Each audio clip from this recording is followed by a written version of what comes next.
Assyrian paramilitary forces continued to fight valiantly for their people, defending their villages. In one attack, 1,500 Assyrian soldiers defended the town of Habbaniya from 14,000 Iraqi regular troops and over 50,000 Arab tribesmen.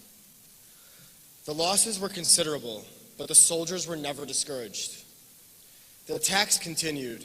In 1945 through 1946, the Iranian army launched a series of massacres against Assyrians in the northern regions of Iran.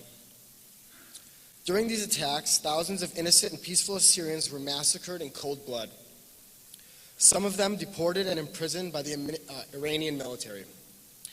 According to a petition sent by the late Patriarch Mar Ishai Shimon XXIII to the Secretary General of the United Nations, 24 Assyrian villages in Iran were either completely or partially looted and burned down.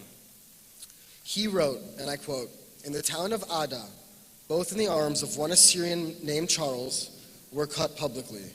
He was then burned to death by means of kerosene. In the town of Mushawa, Iramiya's eyes were dug out while alive, and then he was tortured to death. In the town of Khananisha, Abraham's fingers on both hands were both cut off, and he was forced to eat them in the presence of both of his parents.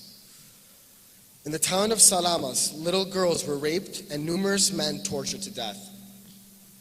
In the city of Razia, a parade of nude Assyrian women and little girls put to shame even the ruthless Muslim criminals.